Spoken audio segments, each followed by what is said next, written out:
Welcome to the Work-Life Balance Podcast. I am Kara. And I am Maggie. Together, we're a power real estate team with the Bogetti partners in Nashville. We believe that the hustle culture of today's driven entrepreneur who lives and works in Middle Tennessee requires balance.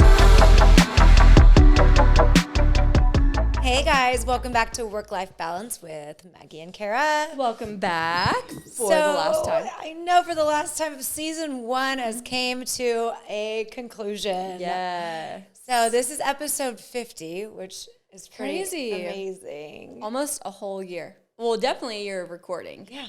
So We've came So very wild. far from season or episode 1. Yes. So for this episode, we just kind of put together some of our favorite clips and episodes. favorite clips from our favorite episodes. Okay. Yeah. The So episodes we hit on last week, if you listened to that episode. Yep.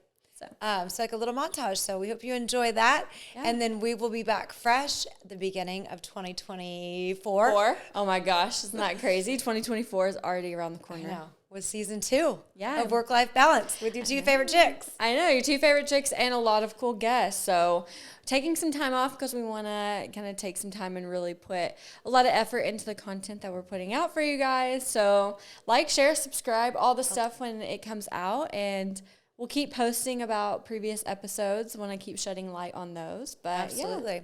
It's been fun, and we're so looking forward to season 2. So stay around, keep in touch, and until then, we will see ya. Yep, enjoy the clip. Enjoy the clips. So it's like you kind of have to pick and choose what's worth it for you. Because if you can explain to your family, like, hey, I've really got to go do this because blah, blah. Like, I mean, we just said that no is a full sentence, but I think your family's an exception to that. Yes, I think mean, so. especially when it's your kids and they're like, well, Mom, like, we want you home. Like, we want you home for dinner. And you're like, well, sorry, I have to go, like, show 5 houses right now. Right. So And they don't really understand. I mean, they do, but they don't, you know? So there is a little explanation. But, it would be nice to just be like, no. And I think, like, for that, not only in work, but you probably see this with friends.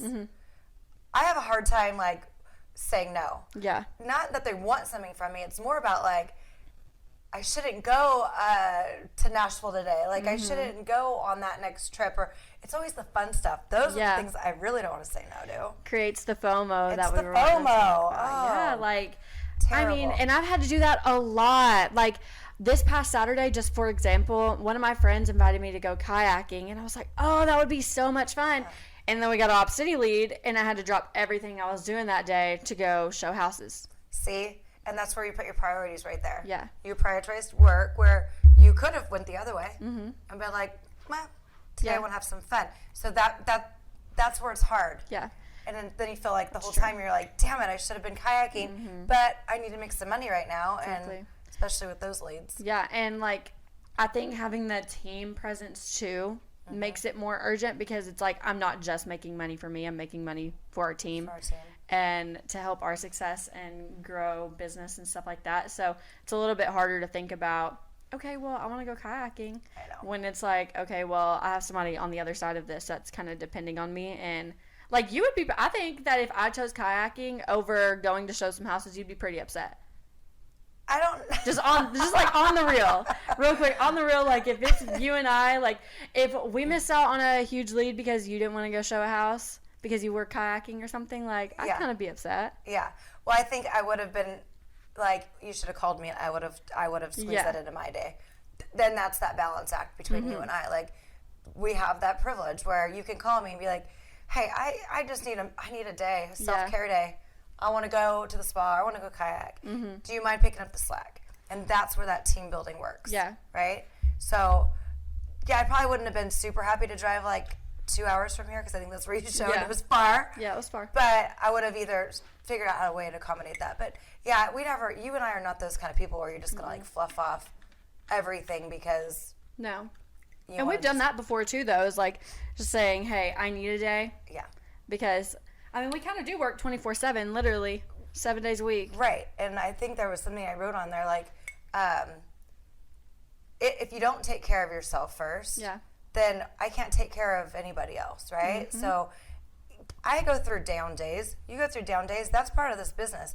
It's a flipping roller coaster. Yeah, it is. You know, you're on a high making a shit ton of money one month, and the next you're like, okay, got to get something in escrow. And that is the mind trip of this game. It is 100% across the board. Every single realtor you will ever speak to will tell you I'm going to say a bad word, it's a mind fuck. Yeah, it is. It truly is. So it's highs and lows, and if you don't know how to stabilize that, one, you'll never survive in this business. Two, you're going to be an anxiety-ridden fruitcake like I am half the time. I mean, but Okay, pros and cons of owning rentals as an investment versus other investments like stocks and having a portfolio of that nature. For me, real estate is everything. We've played with the stock market. I like the day in and day out of real estate. The tangibleness I of like it. the tangibleness of it. I like that I can go check it out and be like, oh, that's my property. I can create value to it. If the market goes down, I can do things. I have control over it. Yeah. Let's just put it that way. You have control. It's an asset that you can physically touch, be at, and improve and sell when you want. Yeah. Okay, cons. Landlord. Yeah. Having to deal with the bullshit that comes along with that. Yeah. So we went from 0 homes to 30 homes in 5 years, and I managed all of it. And the headache that comes along with appeasing so many people's different personalities is a beast. Yeah. And thank God for the psychology background. I was going to say, your psychology degree comes in handy. Completely. I mean, it really, truly did. And I created a nice relationship with my tenants. But then you have the flip side of it where you're evicting and you're dealing with the, displacing someone. Like there would be families that would live there with young children, but she wasn't paying her rent. And I'm sorry, I'm not bankrolling it for you. Like this is not free housing. Yeah. I feel like And you that have to was draw, like we talked about setting boundaries, and that's one thing as a landlord. You have to kind of draw the line of being their friend, because then they'll take advantage of you. Correct. Yeah. And you can ask my husband, I got taken advantage of a lot. Yeah. Because you have a kind heart. Have a kind heart. I mean, I would, for Thanksgiving, I'd drop off turkeys and pumpkin pies at every single house. Like I just feel for them. I'm like, hey, they need a little extra help, because we did capitalize on the lower income locations, because that's what we could afford when we were 30, is to get into that market. Now, if I was to buy a rental, I'd probably be in a little bit different of a demographic, but at that time, that's it. And so it was like, I got to know my tenants on a very comfortable level. Yeah. I was young and eager, and they needed a house. For sure. And the match just worked. And Yeah. And when you're young, I feel like it doesn't matter as much about like location and having it be imperfect. You just have to, like you said, just get into it. I needed to get into it. And when I saw the money that you could make off whatever the location might be, because at the end of the day, it's about cash flow. It's the cash flow. And what's your ROI? Your return on investment, what is that? If I'm going to put in $30,000, what am I expecting back? Right. And if you ask me that question now compared to what I was getting with those numbers, I can never match that again. Okay. And So be able to recover from that. But if you have a really, really bad first impression, that is almost always hard to come back from. Yeah. Like, I mean, I genuinely don't know of a bad first impression that I've been able to turn that relationship around. Yeah, I don't think Just so. the ones I have on the top of I my wish head. I could have one on top of my head, like I could share with you. But I don't hang out with those people. Yeah, I know. I probably never gave them a second No. chance. Because, and honestly, if they had a bad first impression of you, they're not going to want to hang out with you again. No. Or be around you again. Right. And it's not, and I guess I should take back, like, it's not just appearance, but it's attitude. Yeah. Like, how did you introduce yourself? Like, that's important. Like, did you give me eye contact? I have a big pet peeve of like, That's my number one thing. I'm serious. yes, like look at me, shake my hand, and introduce yourself. Yeah. And don't, like, if I'm with you and they come right up and they don't know me and they speak to you and don't have the, like, I hate, politeness. I know what you're saying, and I oh hate my that. God, I shut off immediately. Like, Immediately. I'm not about that. wait, am I invisible? Like, acknowledge my presence, whether you want to speak to me or not. Yeah. And I know we're going to go into personal relationships later. Yeah. But that's a huge thing for me. Like, if you know my boyfriend and you come up to us and I'm with him and you only talk to him, that's so disrespectful. Yeah.